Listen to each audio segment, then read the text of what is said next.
All right, Saubana. Hello, hello, hello. So good to see you. So many of you here today. I can see the questions have already started to pour in. Hi to Nidhi Aditya Singh, Manali Sarkar, Deval, Garima Sumani, Rising Queen, Tinsukia, Prerna Jain, Kashmira Kashyap, Meenakshi, Saubana, Arisa by Shweta, Hiral Mal Vanya. I love you, ma'am. I love you too, Prerna. So sweet. Hello, hello, hello, Saubana. All right, let's start with the questions. Revati Subhash is asking, ma'am, what all to put in mind while making a course? Interesting. So I think, Revati, the most important thing that I like to do is first to look at where is this person in their life at this point of time? What are all their challenges and what are all their aspirations?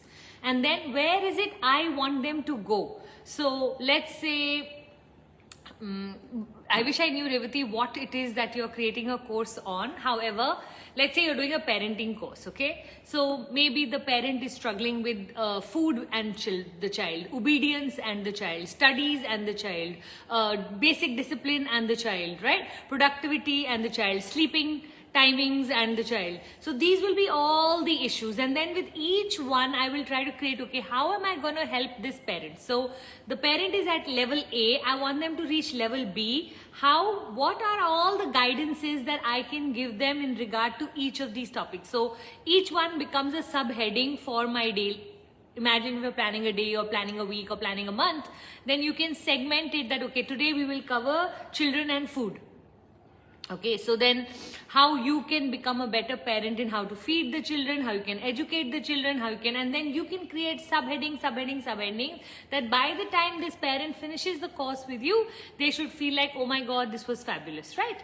So always when you are planning, try to create an understanding. The deeper your understanding of the troubles or the problems that the clients are coming to you with, the better your course content will be. And then of course, see if you can give it a flow. From here you take them there, from there you take them there, so that you can keep going deeper and deeper and leave some of the tougher stuff for your higher levels. And in the beginning, try to do just the introductions and the concepts.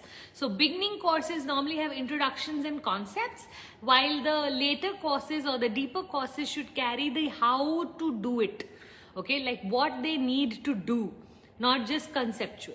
Got it? All right. Prapti, how to forgive mother who has no helpful at all after delivery?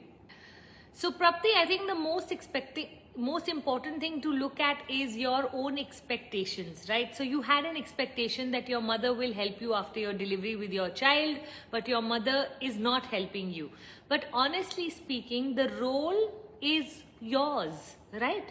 The mother that you have become is the most important role. Everybody else are helpers, correct? There are so many ladies who don't have a mother, or who don't have a mother who's available, could be a working mother, or she's busy in her own house. So I do feel like sometimes there is an expectation that we have built, that learning to manage our disappointments so that we don't land up losing a relationship because she was not capable. For whatever reason she was not capable, maybe you have the maturity to understand, maybe you don't have the maturity to understand, but I'm going to guess that there must have been something in her life that was stopping her from being able to help you. Start to look at, if you can see, what could it be that is stopping her from helping me, and see if you can, there are when you have a baby, you go through so many changes hormonally, in life-wise, and so many ways, that sometimes we tend to have what we call that postpartum depression, where we can start to get accusing of other people. Some people get angry with their spouses, some with their in-laws, some with their parents. And I feel like right now, especially if you're feeding the baby, or you're with your baby, and that's the new relationship you're forming, it is so important that you stay in the energy of love, Meri Jaan, right? So when you're asking me how to forgive, I feel like I don't know if it is forgiveness that she needs more than you managing your disappointment, that you know what, it's all right if my mother was not there, at least I had, and then you complete the sentence. At least I had my husband helping me, at least I had my in-laws helping me, at least my mother-in-law helped me with the, or at least I had this part-time worker who was coming in, or at least I had a japa lady coming, or at least I had, you know, the bua or the masi or whoever was able to show up to help you. And if no one else, then at least I had God on my side. Okay, so look for a way where you can create a new story so that you're not carrying so much bitterness, because this bitterness is not going to help, right? The thing about, I think, especially as women, is that we're all the time expecting someone to come and support us in our career, support us in our life, support us in our kitchen, support us in our journey. And the thing is that some of us have to hit that rock bottom to realize no one is coming and that we are on our own. And it's the day we have that realization that I have to do everything myself, that you actually, you know, kind of like give up on the world and you start to take 100% responsibility of your life. And I've seen those very specific days when we start to build that courage within us, where we go, you know what, I'm no longer waiting. I'm not going to be waiting for anybody. I'm just going to do exactly what I choose to, whatever I wish to. I'm going to do it my way, and I'm not going to wait any longer. And I think that's one of the best things we do for ourselves, because suddenly we take all of our power back from all the people that we had given it to. At different points, most adults will tell you that at some point in their lifetime, they feel let down by the people closest to them. Sometimes it's your parents, and sometimes it's your spouse, and sometimes it could be your siblings, but you do get hurt. I doubt if there's anybody who goes through their entire life without getting hurt by someone from whom you had expectations. And so I think just learning that these are the moments in life where we have to take our courage back and say, you know what, I'm not going to wait any longer. I mean, very recently I was asking my dear darling husband for something that I wanted him to do for me, and I requested him 2-3 times, and he landed up not giving it the importance I wanted him to give it. Now I can sit here very upset that, you know, why isn't he doing it? I've already told him 3 times, blah, blah, blah. And then I realized, Puja, you're a full grown adult. Why can't you just do it for yourself? Why are you expecting him to do it? Do it yourself. And this morning, in less than 2 hours, I was able to achieve what in the last 2 months I was not able to do while I was requesting him, right? It wasn't difficult at all. But I was just expecting him to do it, right? And suddenly I'm feeling so empowered that I'm not waiting for anybody and I'm doing my own thing myself. And while I know when you have a baby, any support is great support because you're literally struggling. But yet I want to tell you this, sweetheart, that you know what? Let's say if this is your moment of taking control of your life, maybe God needs you to become a stronger woman for your child. And maybe this is the way he's going to be, you know, showing you the lesson that you need to learn for you to become the kind of woman who will be able to raise a better child. See if you can convert your story in that manner so that you can do well for yourself, my sweetheart. I don't want you to feel alone.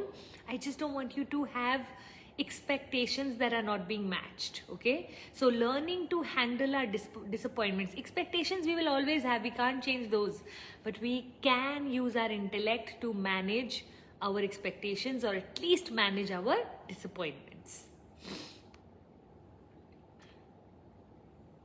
Nice. Nature Nut 2020. Hi Puja, how to create a new story for someone who's lost their son in an accident, and specifically whenever fears because of the ambulance sound. Unfortunately, I don't know how long it has been, but you know, when you lose a child, that is, I think, by far one of the most worst things that can happen to someone. So if they are still in their grieving period, which means if it is still a fresh wound, don't try to do anything. No new story, no trying to get over the fear of the ambulance sound. They just have to grieve it out, okay? It may take 2 months, 3 months, 6 months, 1 year.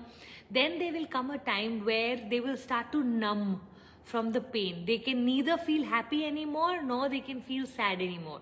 That means even the sadness has gotten released, that all of the sadness, even there's no more sadness to release. They will reach that point, and when they reach that point, then at that point, the new story normally around death that I like to help people realize is, what if this was how it was supposed to be? What if these were the many years that this soul was supposed to be on the planet? What if this were the lessons that you were supposed to learn? What if you itself in the heavenly kingdom chose this person to come on earth to teach you the lessons that you need to learn? I had remember hearing this story which I had a really deep impact with it. Was somebody asked a little child, how come a dog lives only 14 years and we live so long? And that little child replied, because a dog already knows how to be loyal, how to be loving, he has all of his qualities right, so he doesn't need a long life, because he doesn't need to learn the way we as humans need to learn. And I'm going to say the same thing for, maybe this child already was a blessed soul. Maybe the child didn't need a whole lifetime to learn what we all may need, and maybe this child just, was already mature enough that his journey on earth was only that long.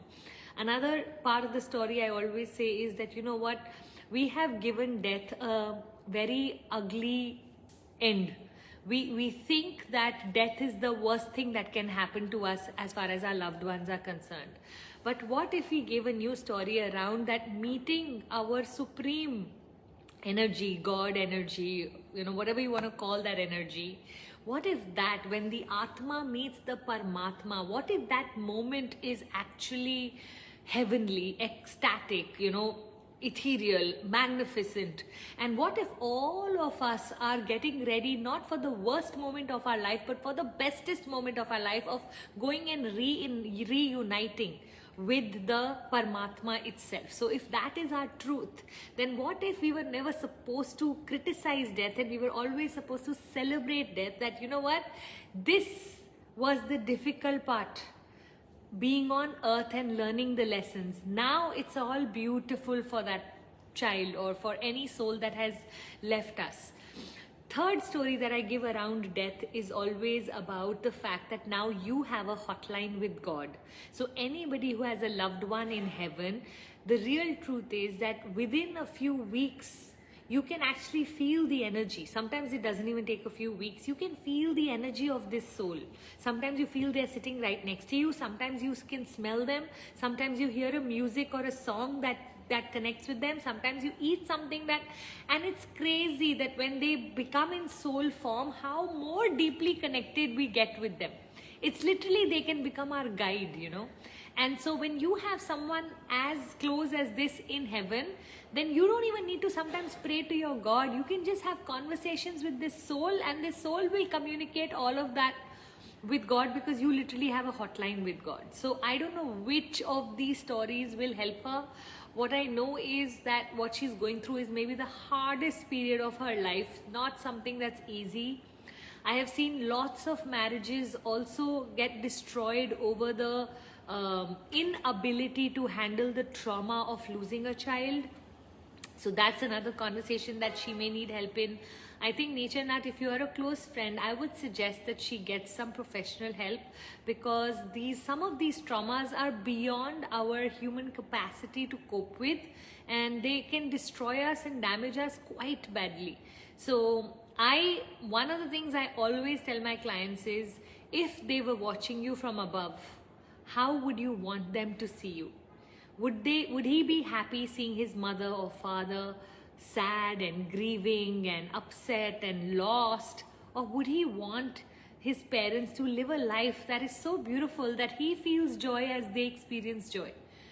How much unrest the soul must be experiencing knowing that their loved ones are suffering to this extent. I'm not saying forget him. I'm just saying turn him into a celebration rather than a tragedy. Rather than going on repeating how he died, keep speaking about how he lived. What were the most amazing things about him? All the magical moments and memories that they have around him.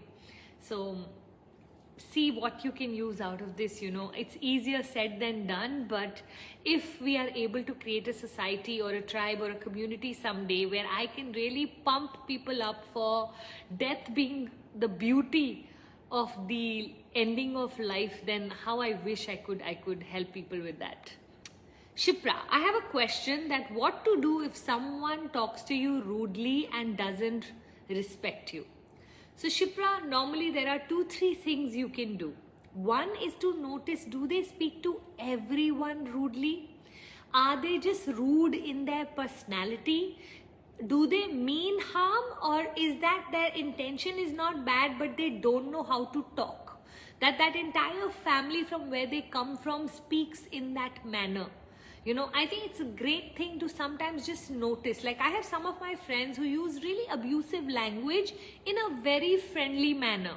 Now for me, because I come from a house where abusive language was never used by anybody, in the beginning it used to be very shocking to me. Like if somebody said, Gadhi, idhar aa, baith ja, aise kar le, and they'll use all these very different kind of words that I wouldn't normally use in my life. So once I understood that their heart is clean and they only just use such words because that's just who they are as people, they just think that being informal in a way is also being casual in your speech, then I'm very forgiving of that category of people. That that's just who they are and how they are. They're not disrespecting me. That's one category. Another category that comes in is the one that is speaking very rudely to you, and you can confront them that I don't like the way you've been speaking to me. Is there anything we can do about it? Because just the way, and they may say, yeah, I was just kidding, yeah, you're taking me too seriously and all that. You can just sometimes in the middle of a meeting I'll say, that wasn't funny. I don't think you're the kind of person who'll be so mean, so I don't know why you would speak like that. Or can you repeat what you just said? When you ask a rude person to repeat what they said rudely, they don't know how to repeat it.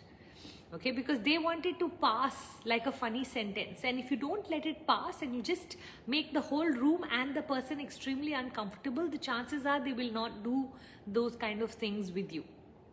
Okay, so I think that is another way of handling it. One is confronting and one is making them extremely uncomfortable. So if somebody had to speak to me in a manner that I don't like, I'm going to tell them, I'm not able to appreciate the way you're speaking. What happens with me is my brain shuts down when somebody doesn't know how to speak to me. So then I'm not able to hear what you're saying because my mind is stuck at how you are saying it. If you can just improve the way you're saying it, then we can actually have a better conversation where I'll be able to concentrate on what you're saying rather than how you're saying it. So these are all beautiful ways that you can address the person. And of course, the last one is, if you feel like someone is being very rude or disrespectful, sometimes it's good to retreat from these people. Some people are just extremely aggressive in their personality, not realizing that they are walking around with like a porcupine and they're hurting so many people. And in the process, what's happening to them, do you know? They're losing people every day. Every third month, they have to change their groups because they've had a misunderstanding with someone or the other. These people don't deserve your hatred. They actually deserve your sympathy. So if you can start to sympathize with the fact that, when somebody's tongue is that harsh, when somebody is that mean or rude, I feel bad for such people, because how in their life are they going to continue to connect or keep friendships for long? These people need sympathy, not your hatred. So see which one you want to use. Do you want to use the acceptance? Do you want to use the confrontation? Do you want to use the making them extremely uncomfortable? Or do you want to cut them out of your life? Which one works for you? Sometimes you have to try 1, 2 or 3 to, experiment with what works for you. Yeah. God bless you, Shipra. Swa Clinic, how to find your purpose and path in life. Actually, that is not so difficult if we just follow the things that give us joy, the things that we are good at, the things that we get compliments on.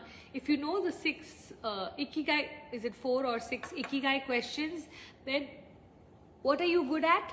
What is the world appreciating you for? What does the world need? What can you get paid for? These are all beautiful questions to ask yourself. I love to just follow my joy. If I make a list of everything I love to do, I love reading. From I love reading, I said I want to start a book club. Actually, I love reading started with I love reading. I love reading non-fiction books. I love reading self-help books. I want to start my own book club. I want to start helping people. I want to become a life coach.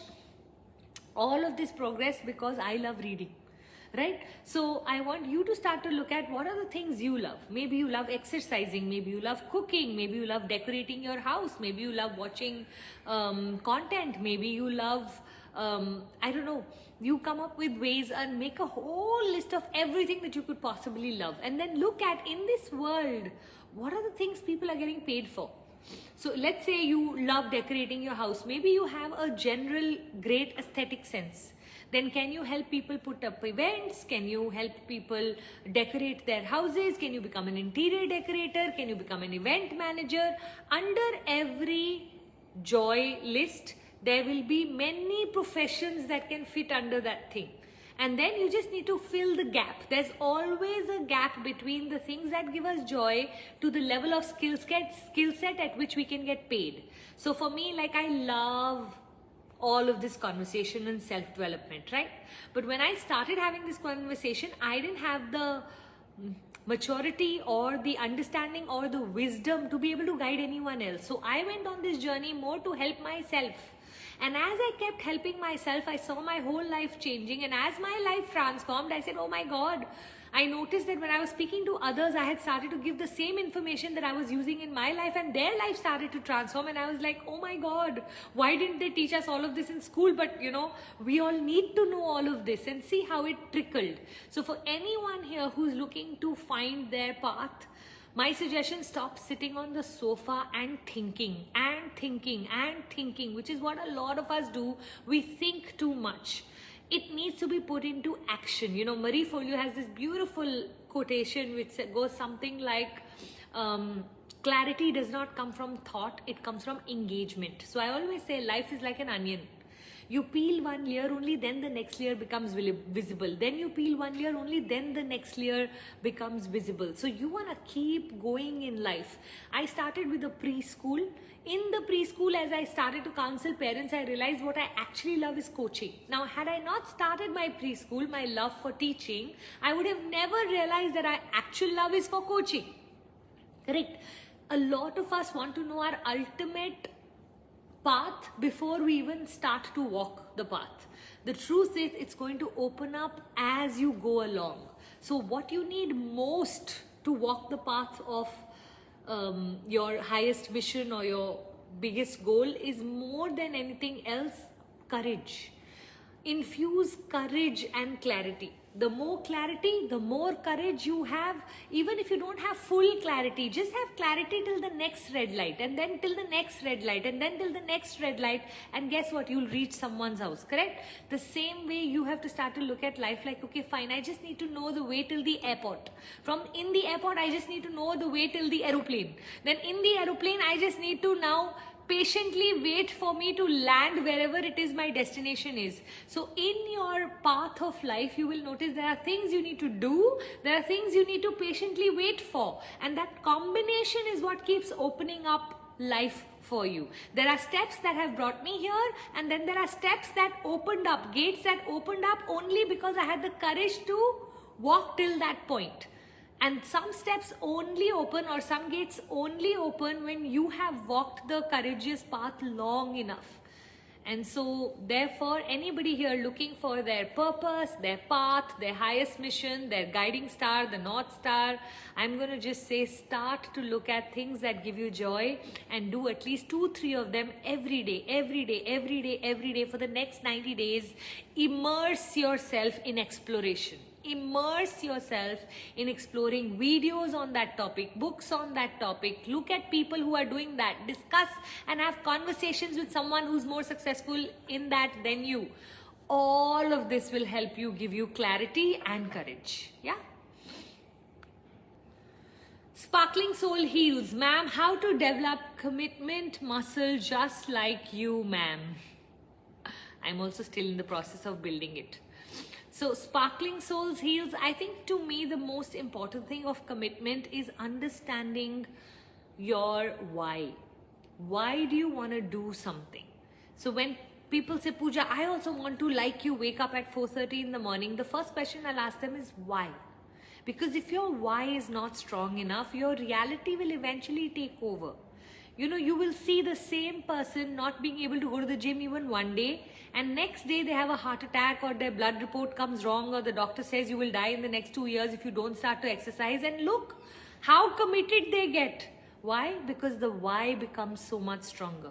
If I tell you run from here till whatever, some other colony, you're going to be like, why? Why should I run? I don't want to run. But if I told you, no, your child is stuck in a fire building, how fast you will run, correct? So I feel like a lot of us don't have a clear purpose on what it is we want to build in our personality, and therefore we keep failing. Now, build your why before you build your habit.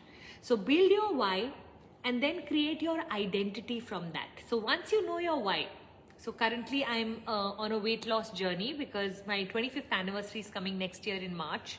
I'm sorry if I keep telling you this every time, but I'm just like so excited about it.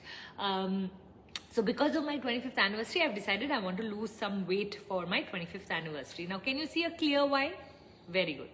Now what have I done? I've created a new identity for myself. So Thin Puja, in my head I've created a Thin Puja. What will she wear?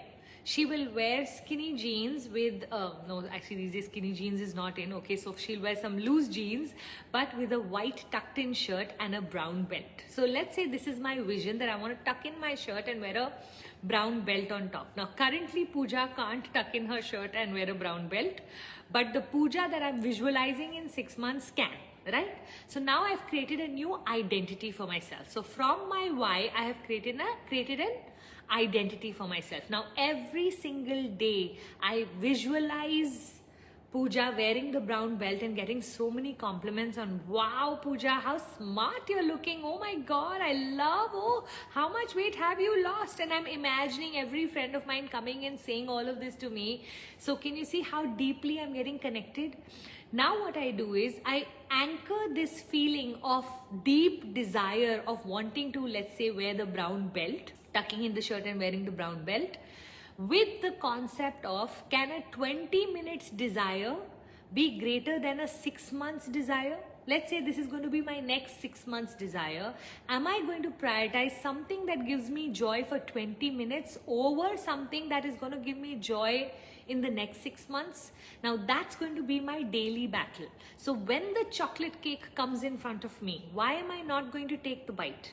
Because I'm going to tell myself, you know what, Puja, either you can have the brown belt or you can have the brown cake. Which one are you going to prioritize today? Is the 6 months of hard work more important to you, or the 20 minutes of, immediate gratification more important to you? And of course, your brain will give you the right answer. So it is going to tell you that, you know what, no, you're working too hard towards your long-term goal. Don't cheat. Don't give up on yourself so easily. So I will stick to my goals because I have a very strong why. I have a new identity and I have a conversation. I have pre-prepared myself for conversations when temptations will come in front. So I am prepared for battle. A lot of us have a strong why. We have a strong identity, but we have no idea when it will happen, how we will deal with it. What if you have pre-prepared yourself? What if you already know the answer that you're going to give to yourself when the temptation comes? When that alarm bell rings, what are you going to tell yourself? Are you going to say, you know what? In the next 6 months, I want to become that kind of person who wakes up in the Brahma Muhurtam and creates her content, because I know that this content is going to fetch me 1 crore of rupees every year. Now, does it deserve the 1 month of me waking up every day 4:30 to 6:30 and create it with all of my love, joy and all of it, so that I'm able to present this as a gift to the world and make so much money from it? Every time I'm creating a course, I know that this is a course worth crores. Lots of people are going to buy it, and let's say I'm going to sell the course for 2 lakhs. Even if 50 people buy it, it's going to fetch me 1 crore of rupees. If 50 people buy it every month, it's going to fetch me 12 crore rupees. Can you see the kind of relationship I am building with that 4:30 in the morning, now to wake up 4:30 in the morning will be so much easier because my 12 crores is freaking attached to me waking up at 4:30. Pooja, do you want to sleep like a lazy bum, or do you want to wake up and become the extraordinary woman of this world? Can you see what I'm doing? I'm psyching myself up. True or not? I feel like waking up tomorrow and creating a course just in speaking all of this with you, right? So you need to psych yourself up. You need to live so much in your inner world of vision for yourself that the outer world starts to become immaterial for some time. And when you do that, my sweetheart, I can tell you the kind of habits you will land up creating, there will be no temptation. The other day I had gone to someone's house and they're like, are you sure you won't even take a bite? And I said, if I take a bite, the joy of this evening will reduce for me. The fact that I'm able to come out everywhere while I am trying to reduce my weight is what I'm loving about myself. That means I'm really determined, and I'm just so, Puneet was saying, Pooja, I've never seen you this determined, and I'm just so proud that that determination is working because I have psyched myself up. So my suggestion to you, sparkling souls, psych yourself up. Let that dream world of yours become so real and so big and so visually attainable to you that all of your reality just becomes superficial. That what, for these 20 minutes of joy, I'm not gonna give up what's going to transform my life forever. Yeah? Make sense? Okay, let's go right to the bottom and see.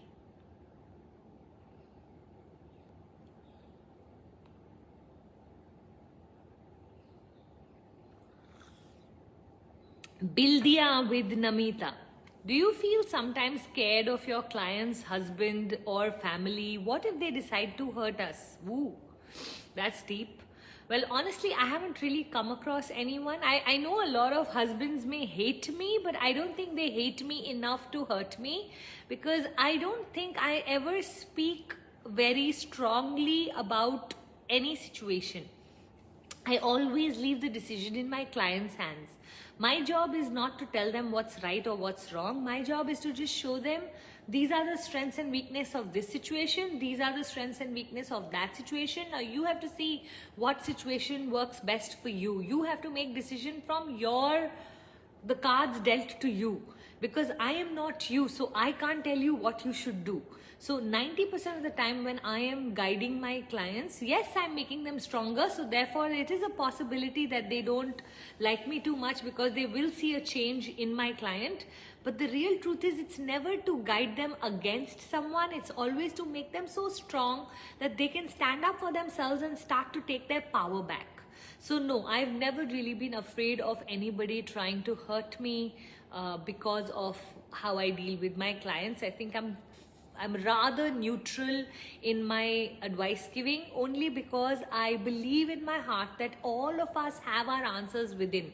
And my job is to dig to get your answer. It is not really to give you the answer. Unlike here, where I don't have a choice because I can't speak with you. So I give you whatever nuggets that I have used in my life. But 90% of the time, if you came to me for one-to-one coaching, I'm only going to dig answers out of you. Venkat Prasanna, how to control negative thoughts and how to stop continuously crying. I think, Venkat Prasanna, one of the most important things to understand is that to the person that you are giving away so much of your power doesn't even realize what they have done to you most of the time. So at which point will you realize that this is just not worth it?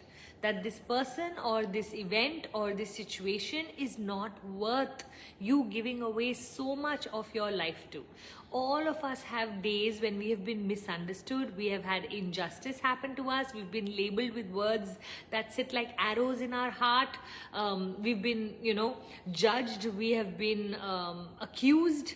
So all of this happens, but if we keep on repeating them in our mind's eye, then the person who did it to us once. How many times we've done it to us? So who's the bigger criminal? The person who did it to us, or we to ourselves? And I think it's so important. Sister Shivani says this so beautifully when she says, we become the people we most think of. For you to have negative thoughts and to be continuously crying, guess who you are keeping closest to your heart? The person you hate most, the person you detest most. Now you keep these people so close, guess who are you not letting in because of that? All the people who actually care for you. So everything is happening in reverse, right? So from today onwards, my suggestion to you would be start doing gratitude. The one thing that I speak about in every Insta live of mine, in every class of mine, it's literally me begging the world that if there's nothing you understand from what I'm saying and you only need to do one thing every day, that is doing gratitude every day. How do you do gratitude every day? What are you most grateful for? 5 things every day. I'm grateful for the sunrise. I'm grateful for the oxygen. I'm grateful for my phone. I'm grateful for my cup of tea. I'm grateful for my lovely husband. I'm grateful for my 2 gorgeous children. I'm grateful for them going to college. I'm grateful for one of them working. I'm grateful for my beautiful dress. I'm grateful for my lovely earrings. I'm grateful for my lovely necklace. I'm grateful for... Like this, every single day, every single day, every single day, look around you and just start to get grateful. Because you can either be negative or grateful. You can never be both at the same time. And over the year, you will start to see this divine light starting to take over you. Gratitude has an energy or a frequency of a different kind. When you start to vibrate at the energy or the frequency of gratitude, abundance portals open up in your life. And the day your abundance portals open up, you will start to see luck in everything you do. You're going to hold your head and say, oh my God, how come life became this miraculous? Like, why all these miracles are happening with me? It is crazy. You know, you're going to literally feel like as if somebody is watching your thoughts and giving you the gifts of whatever it is you're desiring in your mind's eye. So when that kind of craziness starts to happen, it's impossible to remain negative because you don't want to let go of that frequency to join someone who lives in Kichad. Once you start living in heaven, you don't want to live in Kichad with those Kichadi people. So when those Kichadi people try to pull you down, you actually start to focus on even better things in your life and you are not able to be with them. So for you who is crying so much and is feeling so negative, I have only one suggestion. For 1 month, every day, do 5, 10, 15, 20 gratitudes. Walk around your whole house, do gratitudes. For yourself, do gratitudes. For the people around you, do gratitudes. Literally fake it till you make it, like they say. Just for some time, pretend like you are the most, given person in the world. Like, God has really given you a lot. And you know what? Sooner than later, God is going to then start to make real what you were pretending. We all become eventually what we have pretended to be. If we are negative, we are angry, if we are sad, that's more of that comes into our life. We are all self-fulfilling prophecies. And if we are happy and grateful and joyful and ecstatic and wonderful and in amazement, then that becomes our life. So change your energy and just look. The life, the human life, the human intelligence, the gift that we have been given by God is of amazement of who we are, and look at what and how we are treating it, right? So see how you can use any of this. God bless you. 444. I love it when I see angel numbers.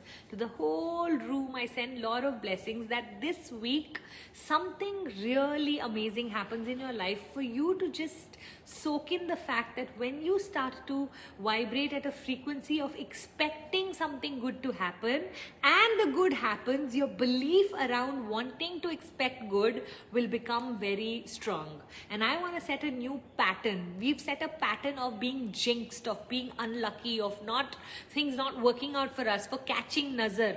All of this we have set pattern to. We need to break that pattern by starting to believe something good is going to happen and then actually allowing it to happen, noticing it, being grateful for it so that more good comes into our life. Okay?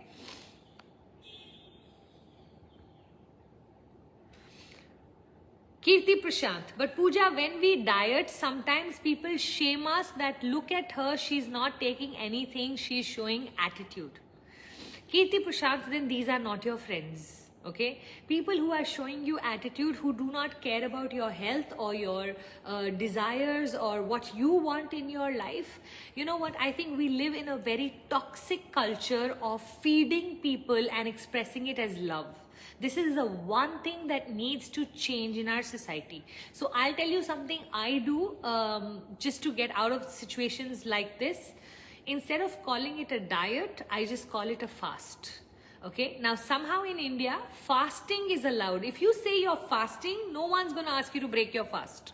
But if you say you're dieting, everyone will break your diet. So in my head, I do a lot of intermittent fasting. I do OMADs, which is 1 meal a day. They're all different kinds of fasts, right? They're not religious fasts, but I don't need to explain that to every single person that I meet, that my fast is not religious. If they ask me, I tell them it's not religious. But most people, when they hear the word fast, they more think of, oh, aaj Tuesday ka fast kar rahi hai kya?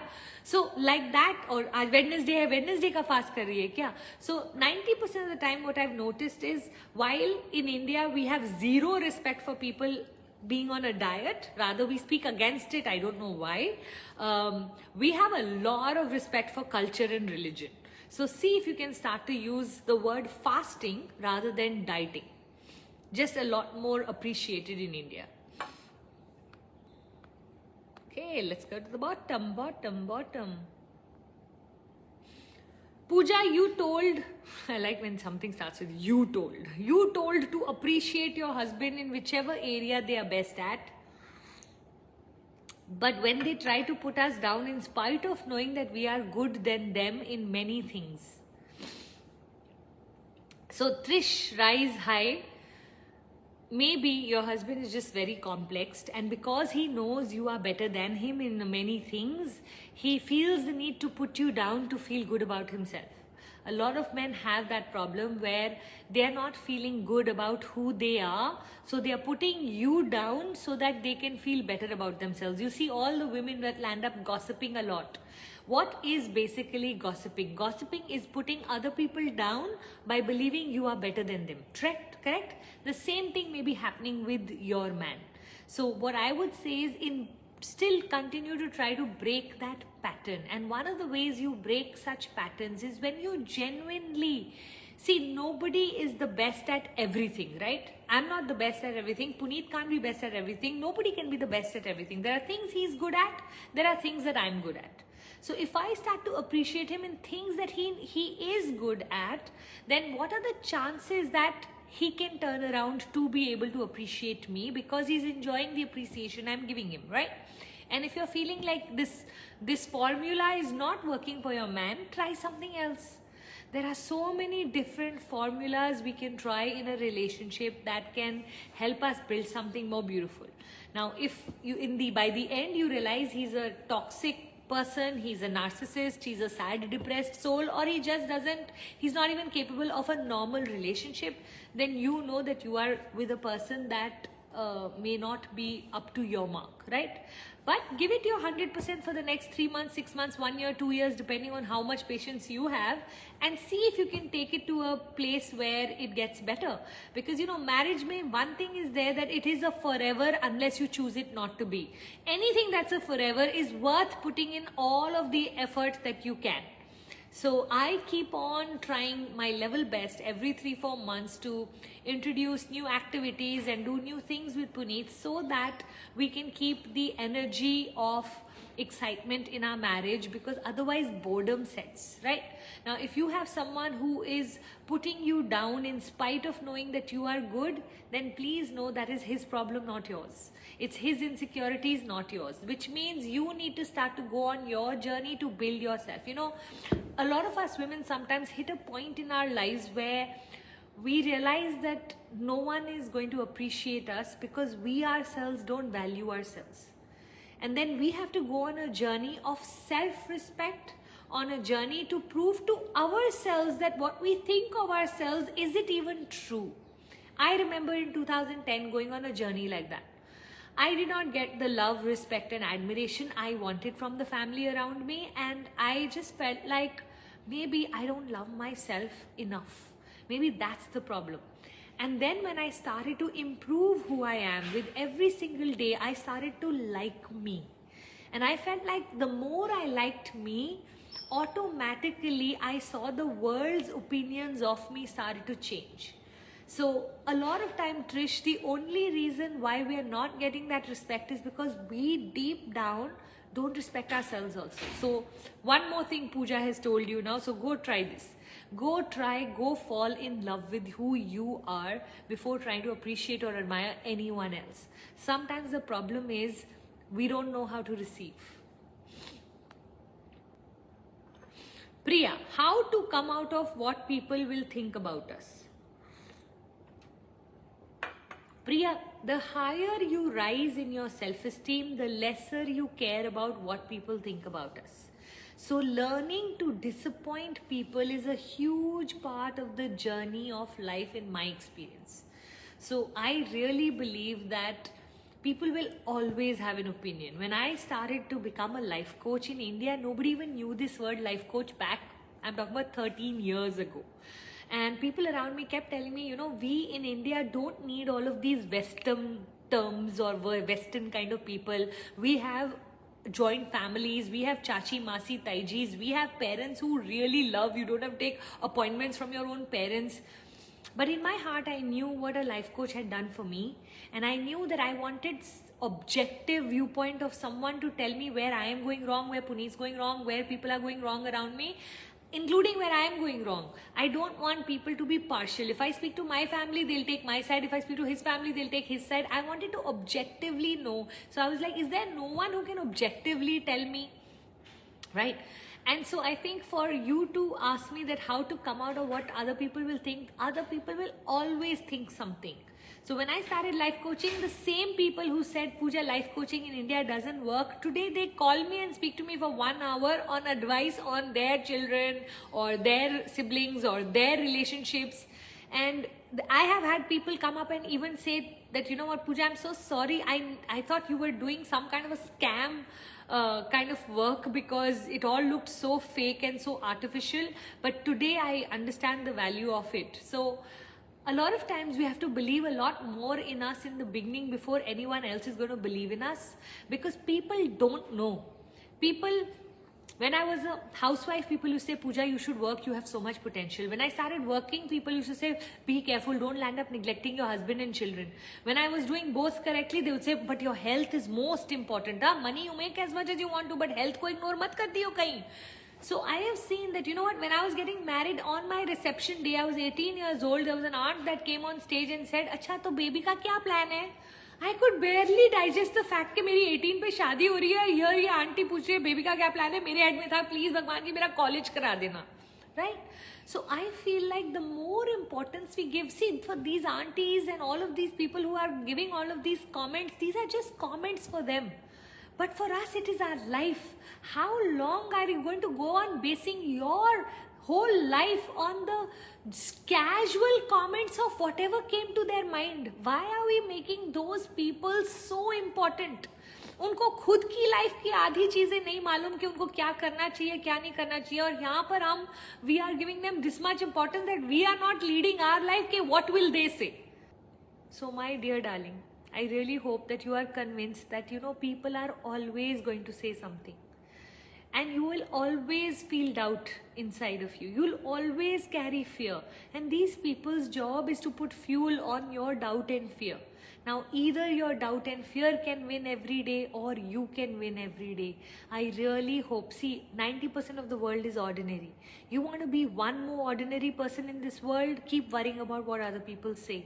Or if you start to feel like, no, I don't want to be in the 90%, I want to be in the top 10%. I want to be that person that other people look at and say, wow, ye kaise kar gayi? And if that's the category you want to belong to and you have no idea how to handle that, come join my course Awakening. Let me give you the first courage booster of injection so that you can start to walk the path of life. Courage is the most essential thing in the beginning. Every time I used to go on stage, right in the beginning days, I used to say, Puja, no critiquing yourself. तुमने क्या बोला, ठीक बोला, गलत बोला, तुम गई stage पे, तुमने बोला, and that's the only thing I want to give an applause to. When you come down, there'll be 100 times, 100 people, 100 things they will say.